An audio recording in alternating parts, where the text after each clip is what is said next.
Okay, so I only have 10 minutes to record this, so let's get right into it. My name is Horace Weebler, and this is the storage system which I'm releasing via GitHub and pastebin links, which you can find connected with this video or on the forum wherever you're watching this video. So on the right here, I have the user interface screen that just shows you the current system. You can see that items appear in the list, and I can right-click them to request them. And I got to get a little closer here. Or I actually need to turn the user interface on. Sorry about that. Okay, so that was pretty embarrassing. So the items are listed in alphabetical order. When I want to request one, I just right-click, and then I tell it how much I want, and then I press the send button, and it issues the request to whoever owns it. It then shoots down the pipe, which you'll see here in a second. Here it comes, and then it enters the ender chest. So that's the basic operation. You make a request, and it shoots it into an ender chest. You can see here each computer is connected to an interactive sorter and 3 barrels. In one case, I have a chest back there, a diamond chest. So what happens is that the computer is talking to the interactive sorter and also which is then talking to the barrels to learn the contents of the barrels. So none of this is fixed. All this can be dynamically turned on. The collection of the computer, the sorter, and the barrels or chest is called a cluster. So when you see that on the screen in a moment, you'll know what that means. So on the left is the system which counts the items as they come in. You need this sorter system.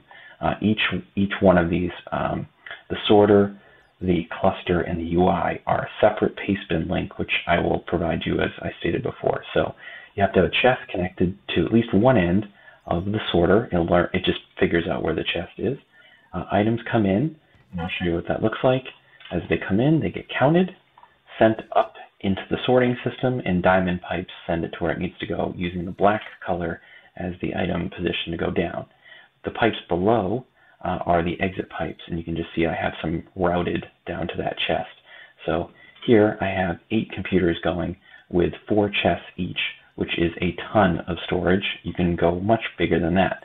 Everything is dynamic. The sorter itself here is keeping track of all the items, as well as deducting as they're requested out.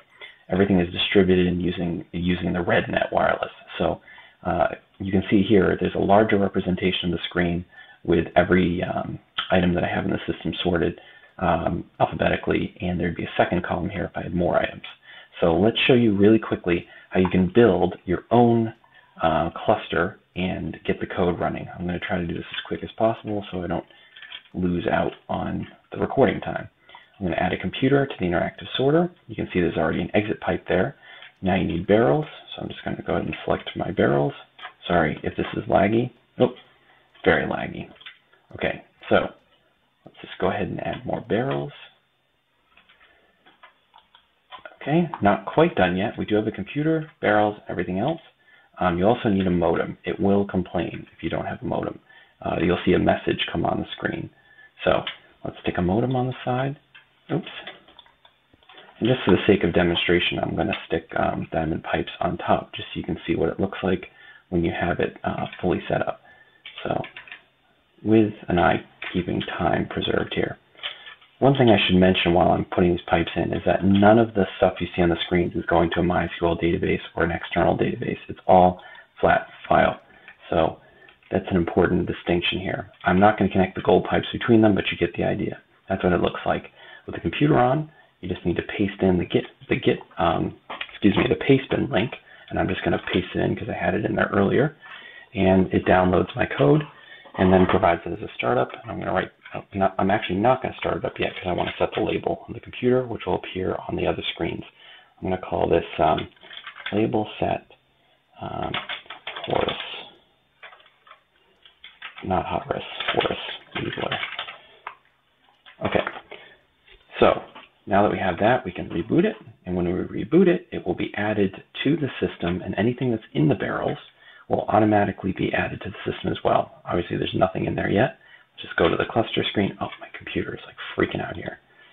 All right, you can see there's another page here. Oh, my computer is super laggy. I'm sorry. Okay. Oops, hit the back button. Okay, So you can see I had a cluster online earlier that it lost because my video recording went beyond 10 minutes. But anyways, here's Horace Wheeler. It's online. Let's add something to the system that I has not seen before. Let's go back here. And we're going to add rubies just to one of the chests. And as the rubies go in, you'll see that the screen will update here in a second. Oh, my Bluetooth keyboard has a problem. Apologize for that. In a few seconds, we will see that rubies are in the system. Anytime now. There we go. Ruby 64. So if we want to request rubies, just go up, right-click rubies, add a few that we want, because we're going to make something with rubies, I guess. And when it makes a request, it's going to shoot down into the barrel, and we can just go ahead and see. I made some requests before, but there's the rubies. So pretty neat little system. Everything's modular. You can just grab the code. The computers do drive multiple screens, so you can have as many as you want, and each screen is separate. So you can have different pages up, make different requests, mess with the clusters on one screen. Oops. You can, in this, just for the sake of example, I can make it dump everything that's in that cluster. You can see it just dumped all the rubies if you caught that real quick. But just some neat stuff, and I hope you like it and leave comments. Thank you for watching.